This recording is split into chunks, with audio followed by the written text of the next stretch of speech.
Welcome to আলু ব্লগে তোমাদের আরও একবার সবাইকে স্বাগত জানাই। তো আজকে চলে এসেছি পুজোর ব্লগ নিয়ে। পুজোয় অনেক ঘোরাঘুরি, খাওয়া দাওয়ার পাশাপাশি প্রচুর ভিডিও হয়েছে। এবার সেগুলোই তোমাদের সামনে তুলে ধরবো এক এক করে। প্রথমেই আসি আমার পাড়ার ঠাকুর আনার দিন। আমার পাড়ার ঠাকুর আনার দিন দেখো, ঠাকুর রাস্তায় চলে এসেছে আর পাড়ার মহিলারা তাকে বরণ করে নিচ্ছেন, সেই সাথে সবাই বাজি ফাটাচ্ছে। বেশ একটা আনন্দ হচ্ছে, এখানটায় আনন্দের পরিবেশ তৈরি হয়েছে। অবশ্য মা আসেই 5টা দিন আমাদের সাথে আনন্দ করারই জন্য। দেখো এবার আমার পাড়ার পুজোর ঠাকুরটি, তোমরা দেখে একটা কমেন্ট করো কেমন হয়েছে। এটা হলো পঞ্চমীর দিন। ষষ্ঠীর দিন তেমন ভিডিও আমি করিনি। সপ্তমীর দিন সোজা চলে এলাম কলাবাউ স্নানে আমি নেমেছি পুকুরে। তোমরা দেখতে থাকো ভিডিওটা। এখানে পাড়ার কয়েকজন মহিলারা আছে, ঠাকুর মশাই আছেন, সেই সাথে যে আমার ভিডিওটা করে দিচ্ছে সেও আছে। ঠাকুরমশাই আমাকে বলে দিচ্ছেন যে আমি কিভাবে স্নানটা করব। যদিও আগের বছর আমি কলাবাউ স্নানটা আমিই করিয়েছিলাম, এবছর আমি করাচ্ছি। কিন্তু আগের বছর ঠাকুরমশাই অন্য একজন ছিলেন, এবছর আর একজন। তো দুটো ঠাকুরমশাই দুটো আলাদা নিয়ম। তো আমি এই বিষয়টা সঠিক জানি না বা বলতেও চাই না। তো সে যেমন বলেছে আমি ঠিক তেমনভাবেই করিয়েছি। যদি এরকম একটা হবে জানলে আমি সত্যি করতাম না, কিন্তু যেহেতু করিয়ে ফেলেছি এখন আর কিছু করার আমার নেই। তো তারপরে চলে এসেছি সোজা পূজা প্যান্ডেলে, যেখানে কলাবউটাকে একটা জায়গায় রাখা হচ্ছে। এবার এখানে আরও কি নিয়মকানুন আছে বলতে পারবো না। এখানে আরও আমাকে বললো অনেকক্ষণ দাঁড়িয়ে থাকতে হবে এখানে এইভাবে। তারপরে কলাবউকে শাড়ি পরানোর রিচুয়াল আছে, সেটা অবশ্য আমার নয়, সেটা মেয়ে বউদের। তো আমাকে এখানে কী সব করতে হবে আমি জানি না, সেই জন্য ঠাকুরমশাই বলছে, আমি এখানে দাঁড়িয়েই আছি। অবশ্য ভিজে গায়ে পুজোর সময় দাঁড়িয়ে আছি, যদি একবার ঠান্ডা লাগে তো এটা মনে বেশ ভয় হচ্ছিল যে ভিজে গায়ে দাঁড়িয়ে আছি। সবে এটা সপ্তমী, এখনও প্রায় একাদশী পর্যন্ত প্যান্ডেল হপিং আছে, ঘোরা আছে, খাওয়া দাওয়া আছে, কিন্তু তার মধ্যে যদি ঠান্ডা লাগিয়ে বসে থাকি তাহলে আর দেখতে হবে না। তখন এই বছরে একটা দিন, মানে এই 5টা দিন মা আসে, পুরোটাই মিস হয়ে যাবে। তো কি আর করা, যেহেতু এখন আমি করে ফেলেছি, তো তখন পুরোটা কমপ্লিট না করে তো আমি এখান থেকে যেতেও পারছি না। তো সেই জন্য যতই কষ্ট হোক না কেন, যতই ঠান্ডা লাগুক না কেন, তো সেই জন্য আমাকে এইভাবে দাঁড়িয়ে থাকতেই হবে। তাহলে চলো সন্ধেবেলা দেখা হচ্ছে তোমাদের সাথে। তো সন্ধেবেলা আমি চলে এসেছি প্যান্ডেল হপিং বা ঠাকুর দেখতে। কোথায় এসেছি? বনগাঁ। দুর্গাপুজো কলকাতার পরেই বনগাঁ, সেটা তো সবাই জানো। তো তারপরে প্রথম প্যান্ডেল এটা আমার দেখা। প্রথম প্যান্ডেলের ভেতরেই আমি যাচ্ছি। বেশ ভালো করেছে, কিন্তু বেশ প্রতিটা ঠাকুরই খুব সুন্দর করেছে। এখানে বেশ পুরোটা গোল্ডেনের উপরে করেছে। মা দুর্গাটাকে পুরো মনে হচ্ছে লাইটের আলোয় পুরো সোনা দিয়ে তৈরি, কিন্তু নয়, কালারটাই ওরকম করেছে। তো তোমাদেরকে আশেপাশগুলো একটু ডিটেলসে দেখানোর চেষ্টা করছি, যদিও সিকিউরিটি গার্ডেদের জন্য পুরো ডিটেলসটা দেখানো সম্ভব হয় না। তো তারপর চলে এলাম আরেকটা প্যান্ডেলে, যেটাও খুব সুন্দর। ওপরে একটা মহাকাল মূর্তি আছে বা শিবের মূর্তি আছে। আমি অনেক দূর থেকে যাচ্ছি হেঁটে, ওই জন্য ভিডিওর স্পিডটা একটু বাড়িয়ে দিয়েছি। তার কারণ ভিডিওর স্পিড যদি আমি না বাড়াই তাহলে ভিডিও আর শেষ হবে না আজকের মতো, মানে প্রচুর বড় হয়ে যাবে। কমপক্ষে হলো কি, এমনি ভিডিওটা প্রায় 16 মিনিট 17 মিনিট হয়েছে, তারপরে আরও হয়তো 20-30 মিনিট এক্সট্রা হয়ে যাবে, মানে অনেক বড় ভিডিও হয়ে যাবে। আর অত বড় ভিডিও কেউই দেখতে চায় না। তো সেই জন্য ভিডিওটাকে একটুখানি স্পিড বাড়িয়েছি, যাতে ভিডিওটা একটু তাড়াতাড়ি শেষ হয়, আমার ভয়েস দিতেও সুবিধা হয়। তো এখানে ঠাকুরটাও দেখো, সবই ঠাকুরগুলো প্রায় লাইটিংয়ে গোল্ডেন লাগছে, কিন্তু আদেও গোল্ডেন নয়। এই ঠাকুরটা কিন্তু সত্যি খুব সুন্দর হয়েছিল, তোমরা দেখো। তো তারপরে চলে এলাম আমাদের বনগাঁর একটি প্যান্ডেল। এটি বোধহয় আমার যতদূর মনে পড়ছে অভিযান সংঘ ক্লাবটির নাম। খুব একটি বড়, প্রতি বছর খুব ভালো প্যান্ডেল এরা উপহার দেয় আমাদেরকে। তো এদের প্যান্ডেলের ভেতরেও আমি যা প্রবেশ করছি, প্রচুর লাইট দেওয়া আছে, ভেতরটা খুব সুন্দর লাগছে দেখতে, একদম দারুণ করেছে ভেতরটা। তো আমি সেই জন্য এখান থেকে সোজা গুটি পায়ে হেঁটেই চলেছি। ভেতরটা কিন্তু বেশ ভালোই করেছে, খুব সুন্দর করেছে, বেশ কাঠের এইগুলো কাঠগুলোকে কেটে এরকম আকৃতি বা ডিজাইন করেছে।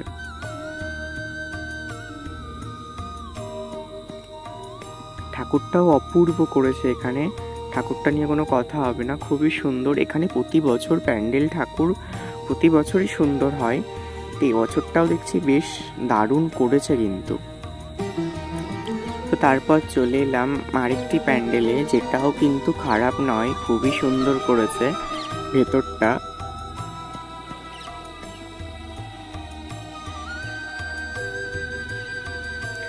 ভেতরের লাইটিংটাও খুব সুন্দর করেছে। এখানে বেশ একটা কেমন একটা মানে জঙ্গলের মতো থিমটা করেছে, বেশ ভালো লাগছে দেখতে।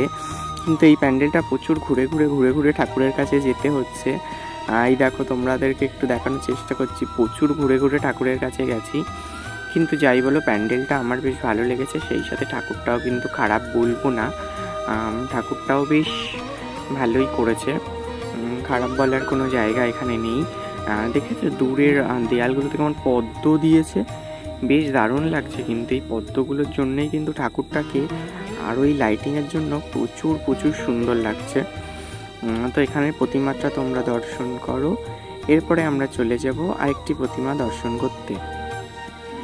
এরপরে চলে এলাম আরেকটি জায়গায়, যেখানে পুরো খবরের যে কাগজটা আমাদের পড়ার পরে ফেলে দেই বা বিক্রি করে দেই, সেই কাগজটা দিয়েই কিন্তু প্যান্ডেলটা হয়েছে। প্রচুর মানে খবরের কাগজ বিভিন্ন আকৃতি দিয়ে শেপ দিয়ে সেটাকে দিয়েই প্যান্ডেল করেছে। মানে কতটা সময় আর ধৈর্যের দরকার হয়েছে এটা করতে। তো তারপরে একটু লাইটিংটা দেখে নাও। দেখো বনগাঁর লাইটিং বেশি ভিডিও করি, কারণ অত ভিডিও ফোনে সেভ রাখা আমার পক্ষে সম্ভব নয়, সেই জন্যই আমি অল্প কিছু লাইটিং ভিডিও করেছি। তাহলে চলো দেখতে এগিয়ে যাই।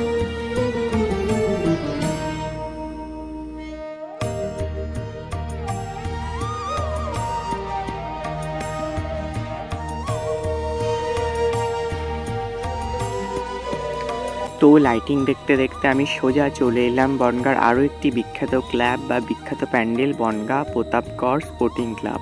তো প্রতাপগড় স্পোর্টিং ক্লাব মানে অনেকে যদি নামটা না জেনে থাকো, তো অনেককে সোজা বাংলায় আমি বলে দিই, বনগাঁ হসপিটালে যেতে যে মাঠটি পড়ে সেই মাঠটির পূজা প্যান্ডেল।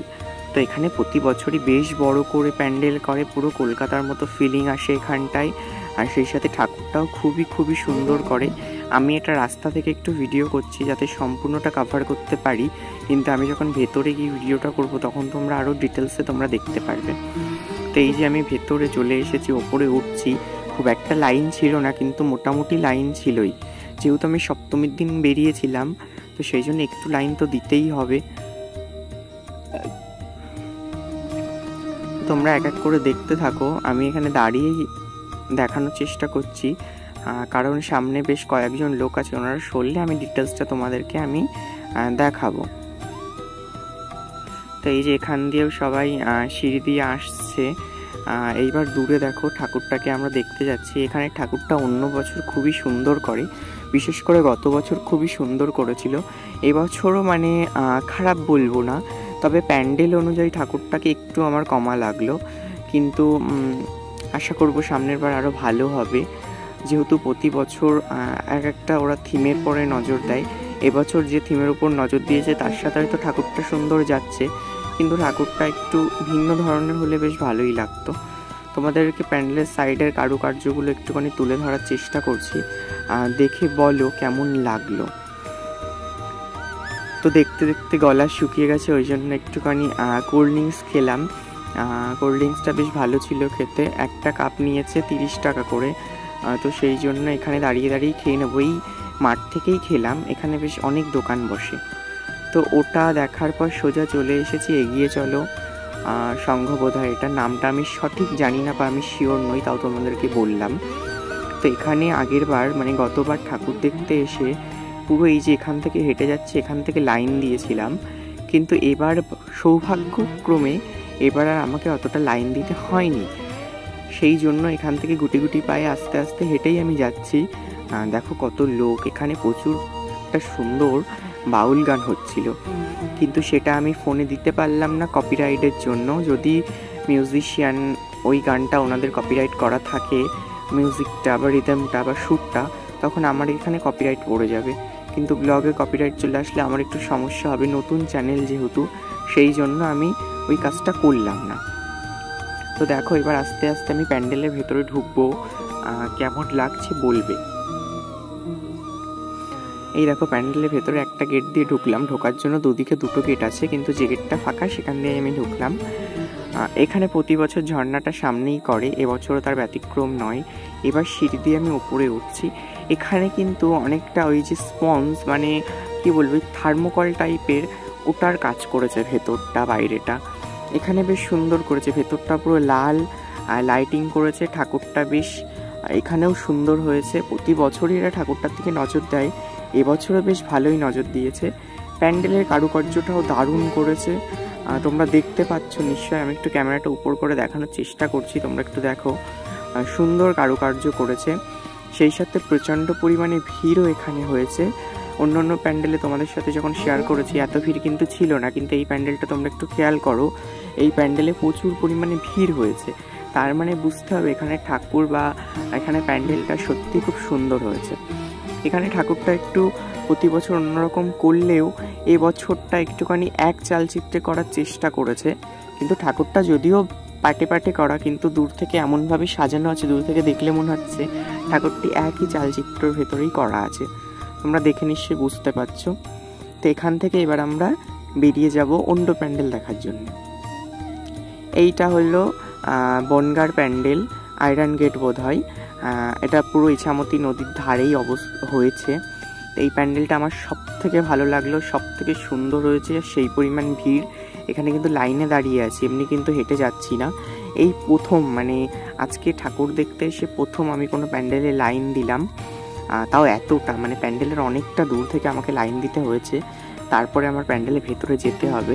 এখানে প্রচুর লোক আছে, প্রচুর লোক দেখো যাচ্ছে এখান থেকে হেঁটে হেঁটে। কখন লাইনটা শেষ হবে কিচ্ছু বুঝতে পারছি না, কিন্তু এসেছি যখন ঠাকুর দেখেই বাড়ি যাব। কারণ এই প্যান্ডেলটা আগেরবার ওরকম দেখা হয়নি, দশমীর পর দিন গিয়ে বোধহয় দেখেছিলাম, এত ভিড় ছিল। কিন্তু এবার সেই ভুলটা আমি করবো না। এবার যখন লাইন দিয়েছি এখনই দেখবো। পাশে দেখো অনেকে বসে আছে, তাদের বোধহয় ঠাকুর দেখা হয়ে গেছে। সিকিউরিটি গার্ড এদেরকে আটকে দিয়েছে, যেহেতু প্যান্ডেলের ওপরে প্রচুর পরিমাণে ভার পড়ছে। তো এবার আস্তে আস্তে লাইনটা ছেড়েছে, আমি আস্তে আস্তে হেঁটে যাচ্ছি ওপরে। তো ওপরে যাওয়ার পরে ভেতরে ঠিক কেমন কি হয়েছে চলো তাহলে দেখা যাক।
এখান থেকে দেখো ঠাকুরটা কিন্তু দূর থেকে অপূর্ব সুন্দর লাগছে।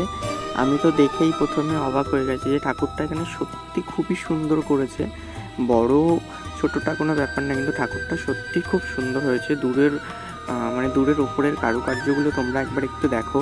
এখানে কিন্তু কারুকার্য বেশি না থাকলেও খুবই সুন্দর লাগছে। আমার কাছে মনে হচ্ছে এই যে ডিজাইনগুলো, এটা একটু সেই পুরোনো দিনের রাজবাড়ি বা জমিদার বাড়ির ঠিক যেমন ডিজাইনটা থাকতো, অনেকটা ঠিক সেই রকম ডিজাইনটা করা হয়েছে প্যান্ডেলে। অ্যাকচুয়ালি প্যান্ডেলটা যখন তৈরি হচ্ছিল, প্রথম আমি এখানে এসেছিলাম, তখন অবশ্য ভিডিও করিনি। তখন তোমরা হয়তো ভেতরটা না ভিডিও করলে বাইরেটা করেছিলাম। ঝুলনের যে ভিডিওটি আমার আছে ওখানেই প্যান্ডেলটা তোমরা দেখতে পাবে। তো এখান থেকে এখন আমরা বাইরের দিকে চলে যাচ্ছি, কারণ সিকিউরিটি গার্ড সত্যি বেশিক্ষণ কোনো প্যান্ডেলেই দাঁড়াতে দিচ্ছে না। ঘুরতে ঘুরতে খিদেও পেয়ে গেছে, তাহলে কিছু খেতে হবে। তো প্রথমেই চলে এলাম মোমো। তো মোমো নিলাম, এবার মোমো খাবো। তো মোমো টোমো খাওয়ার পরে চলে এলাম একটা রেস্টুরেন্টে বিরিয়ানি ট্রাই করার জন্য। পুজোর সময় তো বিরিয়ানি খেতেই হবে, তো নিয়ে নিলাম বিরিয়ানি। আর সাথে নিয়েছিলাম আমি একদম চিকেন কষা, লাল লাল চিকেন কষা, যেটা আমার অলমোস্ট ফেভারিট। আর সেই সাথে আরেকটা খাওয়া দাওয়ার পর নিয়েছিলাম একটা করে স্প্রাইট, যেহেতু একটু রিচ খাওয়া হয়ে গেছে মোমো, তারপরে এত কিছু, তো তার জন্য একটা স্প্রাইট। তো এবার আমি হেঁটে হেঁটে যাচ্ছি, মানে যেহেতু বনগাঁর ভেতর থেকে কোনো অটো বা ভ্যান আসছে না, ওই জন্য বনগাঁ থেকে হেঁটে অনেকটা বাইরে আসতে হচ্ছে। বাইরে এসে তারপরে অটো বা ভ্যান ধরে আমার গন্তব্যস্থল মানে আমার বাড়ি যেতে হবে। তো তার জন্য এখান থেকে হাঁটা শুরু করেছি। অনেকটা হাঁটতে হবে, সামনে গিয়ে আবার অটোর জন্য দাঁড়াতে হবে। জানি না কখন অটো পাবো বা ভ্যান পাবো, তো যাওয়াই। তো অটো আর পাইনি, ভ্যানে উঠে পড়েছি। আর আমার যে ফ্রেন্ডটা ছিল ওই বললো, বা আমিও বললাম যে অটো এই গরমে ঘেমে গেছে, তারপর অটোয় আবার ফুল না ভর্তি হলে নেবে না, আর অটোর মধ্যে গরম লাগবে, তাহলে ফ্যানেই ঠান্ডা হাওয়া খেতে খেতে বাড়ি যাব।